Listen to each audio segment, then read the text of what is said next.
This Sunday, the one night where every main roster title is on the line takes place, with Clash of Champions Gold Rush. Whatever that last part is supposed to mean. I'm Point Wrestling, and these are my predictions for the 9 announced matches.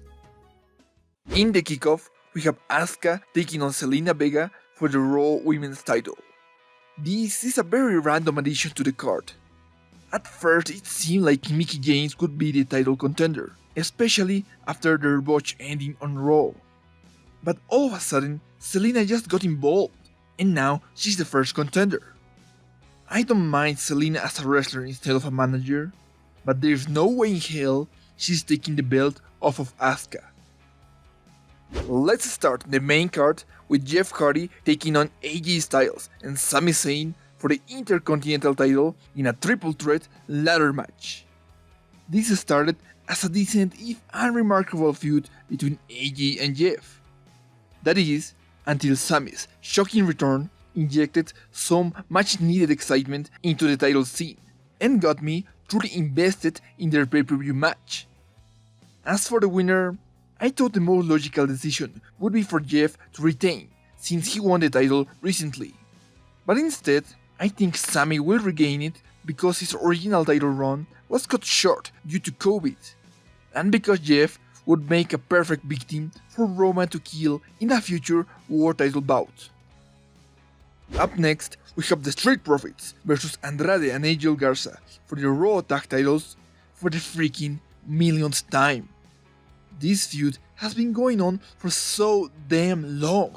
I don't think anyone cares anymore.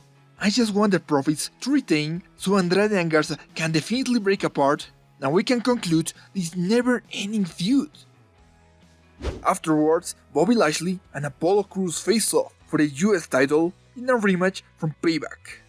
This feud has also been going on for quite a while and feels like it's on its last legs, especially after Cedric Alexander finally turned heel and the Hurt Business started feuding with Retribution. This title encounter has become an afterthought, and as good as it might be, it's very apparent Lashley is not losing the title.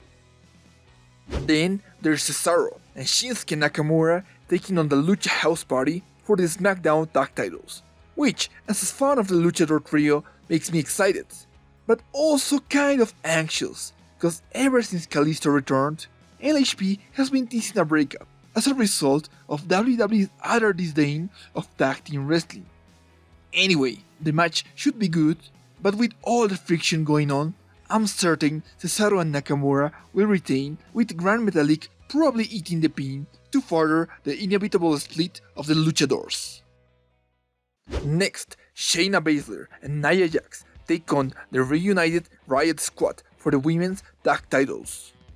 After shockingly winning the belts, Jax and Baszler have really committed to the unlikely tag partner gimmick, and the result of this match solely depends on how long this team is supposed to last before their imminent implosion.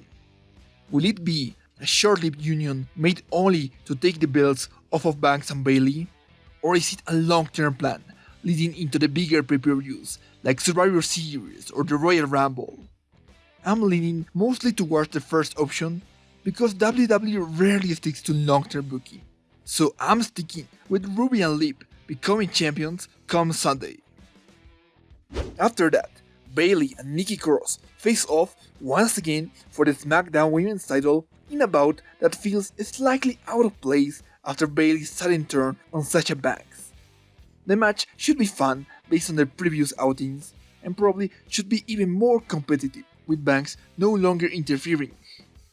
However, we have to take into account the slow transition of Alexa Bliss into Sister Abigail, I think.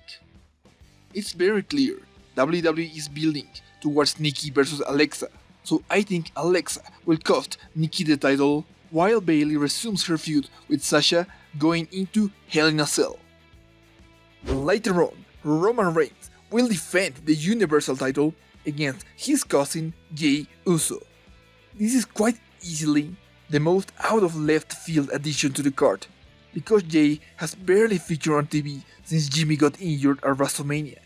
However, in a weird way, it's a stroke of genius, fitting perfectly with Roman's new heel persona and effortlessly making Jay a beloved underdog. A small part of me wants to see Jay win, because this is probably the one title shot he'll ever receive as a single star. Despite how obvious it is that Roman will destroy him and make an example out of him to establish this new and exciting age of Roman as the face of SmackDown. And finally, we have Drew McIntyre taking on Randy Orton for the WWE title in an ambulance match. After a surprisingly clean result at SummerSlam, Drew and Randy's feud kind of took a weird direction with all the injuries and the inclusion of Keith Lee, despite him not being a part of the title match at the pay-per-view.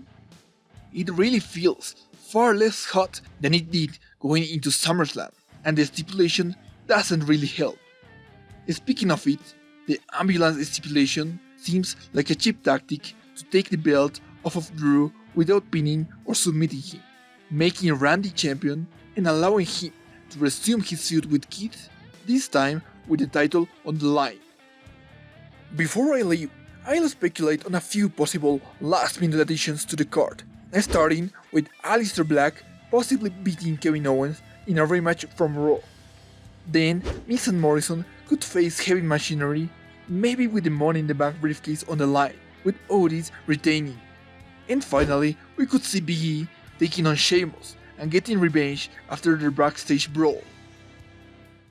Do you agree with my choices? Leave a comment down below with your predictions for Clash of Champions. And don't forget to like, subscribe, and follow me on Twitter @PommyWrestling for any update. That's all for now. Thanks so much for watching. Until next time, see ya!